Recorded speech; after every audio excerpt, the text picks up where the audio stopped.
Welcome to the Full Moon Film Buff, episode 199. We're going to discuss The Hair of the Beast, released in 2010.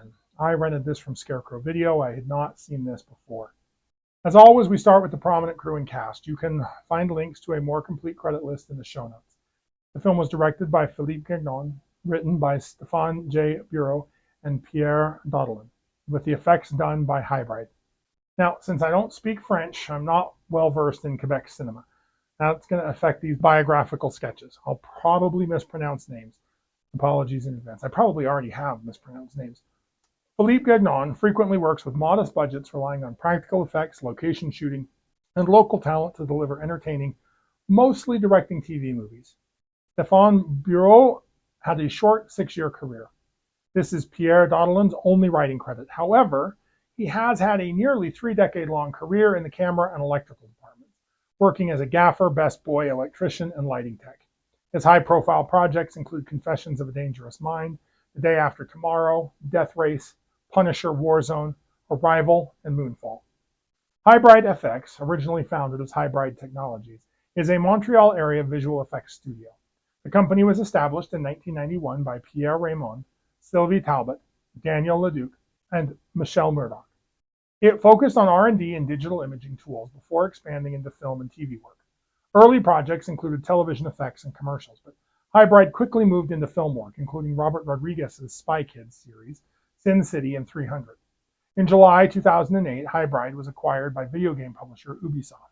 Under Ubisoft, Hybrid contributed VFX to major projects such as Avatar, Rogue One, A Star Wars Story, Kong Skull Island, episodes of The Mandalorian, Tomorrowland, and Star Wars: The Force Awakens.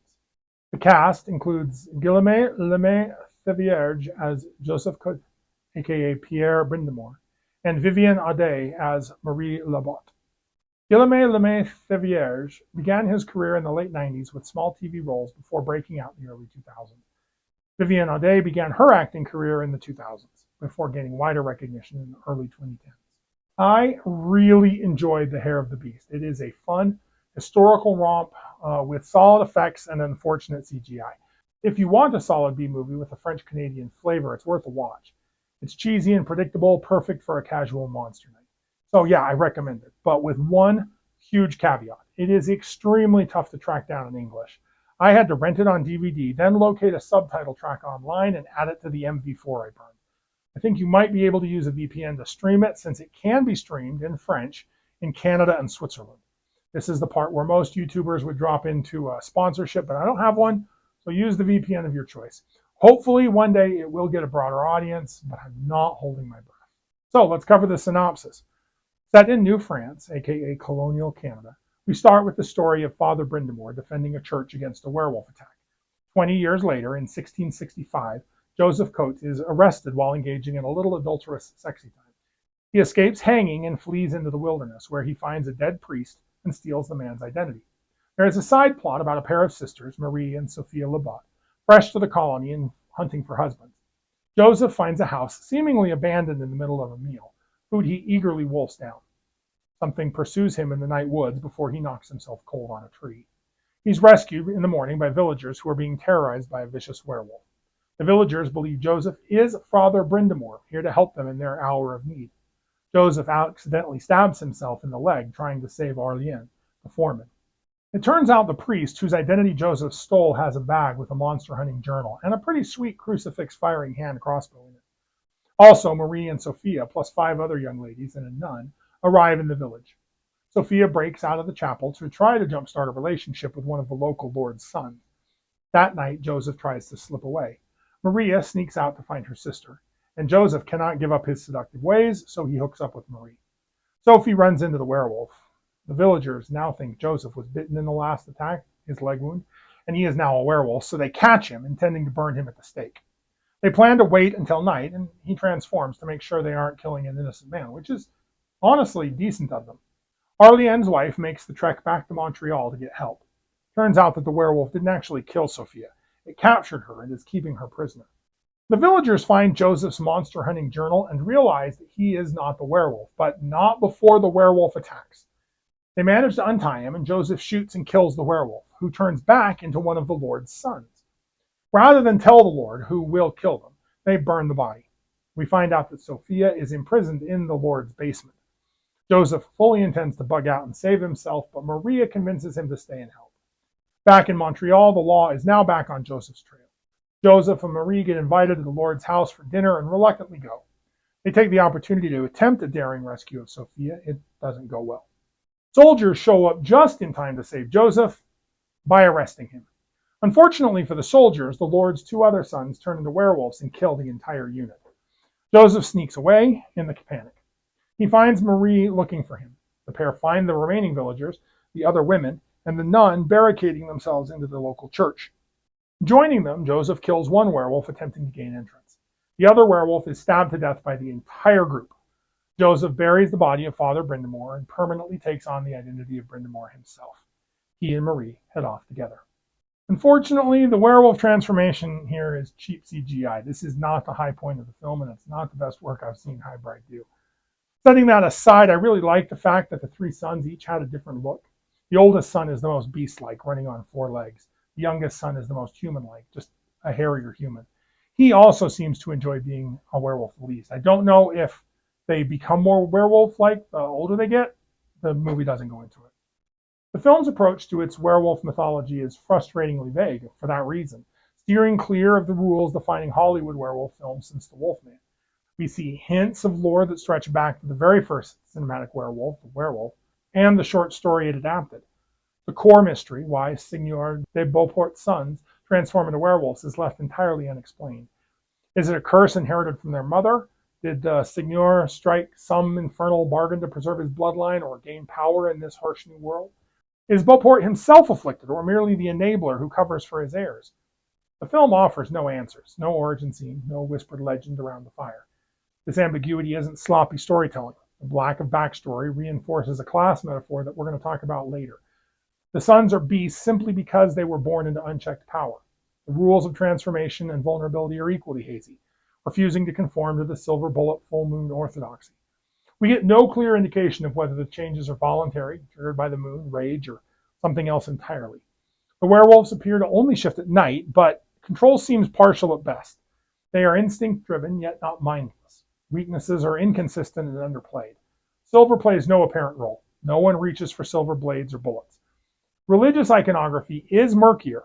At one point, a crucifix-firing hand crossbow, a delightfully anachronistic weapon blending faith and frontier ingenuity, successfully kills a werewolf, suggesting that holy objects carry power, yet later brandishing a crucifix fails to repel another beast, which charges forward undeterred. This contradiction isn't resolved, leaving us to wonder if context matters or if the film's tongue-in-cheek tone simply shrugs off this need for consistency. Perhaps most intriguing is the question of retained intellect in wolf form. Evidence leans towards yes. The werewolves aren't feral animals. One beast captures Sophie, and instead of devouring her on the spot, carries her back to the manor house to share the prize with his brothers. This act implies planning and restraint. Their attacks show cunning, too. They stalk effectively through the forest, and later mount a surprisingly tactical assault on the barricaded church, probing weak points rather than mindlessly battering down the doors. This intelligence falters in telling ways, however. During the climax, a werewolf seems oblivious to Joseph holding the crossbow, failing to recognize the threat even as it closes in. This lapse could be read as plot convenience, but it also could underscore their arrogance. These are spoiled brats, accustomed to peasants fleeing or cowering, not fighting back with tools of the common man. Their cunning, therefore, is predatory, but blinkered by class superiority, making them dangerous yet ultimately fallible. By refusing to pin down the why or the how, the film keeps the focus on what the werewolves represent: the persistence of old world tyranny and the supposed freedom of the new. So let's delve into that. These werewolves are a walking metaphor for unchecked aristocratic power. The werewolves terrorizing the remote seigneury of Beauport are the Lord's own sons, privileged young men who should be marrying the imported filet de roi and building the colony, instead prowl the night as beasts, ripping apart anyone who stands in their way. The victims are the peasants, the villagers, the laborers, the very people the seigneur is supposed to be protecting. Every attack reinforces the hierarchy imported from Europe. There's an undertone running through the entire picture. These colonists, these French colonists, came to the New World precisely to find new opportunities that were not available in the Old World, yet the aristocracy refuses to let them go. Seigneur de Beauport and his sons still rule as if Versailles had been relocated across the Atlantic. The Lord imports brides for his heirs like livestock, sequesters them in the chapel, and expects the peasants to bow and scrape. The film whispers, you can cross an ocean, but you can't outrun your own oppressors when they're your landlords. Joseph Coate occupies the most fascinating spot in this metaphor. He is a condemned criminal, a con man, and a trapper who escapes the gallows hours before his execution.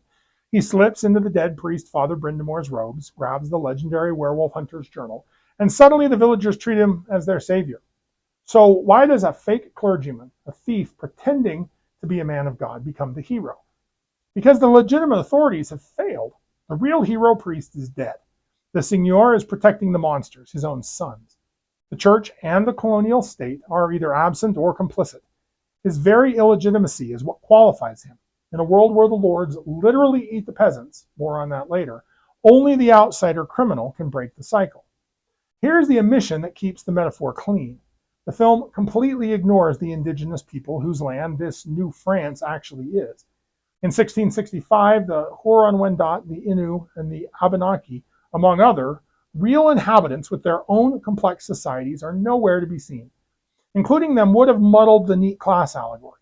Suddenly, the settlers wouldn't just be oppressed peasants, they'd also be colonizers. By ignoring the indigenous presence, the hair of the beast keeps its werewolf as aristocrat metaphor pure and unchallenged. It's a blind spot, allowing the film to say what it wants without complications. In the end, the result is a surprisingly sharp satire dressed up as a hairy monster movie. Now, building directly on the class oppression that we just unpacked, the film's second brilliant stroke is making its hero the ultimate outsider. Joseph Coate, the escaped prisoner who has zero reason to care about this village. He isn't a soldier sent by the crown. He isn't a priest answering a higher calling. He's a criminal who stumbled into the seigneury of Beauport while fleeing a hangman's noose. He stole a dead priest's robes and only wants to survive long enough to reach the next horizon scot-free. Yet by the end, this reluctant imposter is the only person standing between the peasants and the Lord's werewolf sons. The film leans hard into the classic least likely hero trope. Joseph has no stake in Beauport. The villagers lock him up the moment they think he's been bitten, ready to burn him at the stake. Soldiers hunt him for a crime that got him condemned in Montreal. Joseph tells the truth when he says he's just passing through. He fights the beast, not out of noble duty, but because it's the only way to protect Marie and keep himself alive. The film plays this for both laughs and pathos. The hero isn't chosen by destiny. He's the guy who was supposed to die before the story even started. This journey from fugitive to protector deliberately echoes the colonial myth of redemption. In the New World, the story goes, even the lowest criminal can reinvent himself. Joseph begins as everything the old regime wants to eliminate, a promiscuous, swearing, rule-breaking trapper. By the time he faces the werewolves, he has become the villagers' last line of defense. The fake priest who can't remember the rites becomes the man who actually slays the monsters the real authorities couldn't or wouldn't touch. It's a sly subversion. The church and nobility fail, but the con man succeeds precisely because he operates outside their rules. And notice how this outsider status ties straight back to the class metaphor from our first discussion. Joseph isn't one of the oppressed peasants either.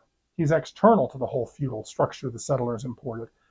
The film suggests that real change in the colonies can only come from someone who doesn't belong to the old system at all. Someone with nothing to lose and no loyalty to the lords. He represents a new system that needs to be built in a new world. The old ways are broken down by a new man. I want to take a slight tangent now. We recently covered werewolf fever and spent a lot of time on the shock ending where the survivors eat the werewolf and feed it to their community, literal cannibalism as both horror and dark comedy. The hair of the beast flips that fixation completely on its head. Instead of characters devouring the monster, the film is obsessed with hunger, denial, and the cruel spectacle of other people eating while you starve. Food becomes another weapon in the arsenal of oppression we talked about, and another way the outsider hero is tested. Twice, Joseph is forced to watch his captors feast while he remains hungry. Both times, the dialogue hammers the point home. Why waste good food on a condemned man who's about to die anyway? The guards and the villagers chew noisily, comment on the waste, and leave him with nothing. It's not subtle. In a frontier colony where survival already means rationing, the powerful literally eat in front of the powerless and laugh about it. Now, these scenes aren't just about physical hunger. They're also about humiliation and control. the aristocracy and their enforcers get to consume, while the outsider is constantly and regularly reminded of his place at the bottom, empty-handed. Then, at Joseph's absolute lowest point, exhausted and freshly escaped from being locked up, he stumbles across someone else's unfinished meal, the remnants of a feast that are just sitting there, taunting him. It's a perfect visual echo of the earlier scenes. Even when the powerful aren't present, their excess lingers while he scrapes by. And the film uses that moment to show us Joseph at his most vulnerable. Not yet the reluctant hero, just a starving man who has every reason to run. The culmination of all of this is the scene at Signor de Beauport's manor. The Lord himself brings the prisoner there for what is explicitly framed as a last meal before killing him. Again, the table is laden. The Lord dines, and Joseph is expected to partake, knowing that it's his final supper. The irony is savage. The man whose sons are the werewolves offers hospitality as a prelude to execution. This starvation motif ties the three themes together beautifully. The class oppression we examined first is enforced not just by fangs, but by empty stomachs. The outsider hero we discussed second is forged in hunger. He has nothing, not even a full belly, and yet he still fights. So, if you like lycanthropes, like, share, and subscribe. Contribute your thoughts and additional observations in the comments below. Let me know what I missed or what you noticed. Next, it's about time we return to Forks, Washington to discuss Eclipse from 2010. Keep your eye on the moon, silver bolt in the chamber, and we'll see you back here next episode.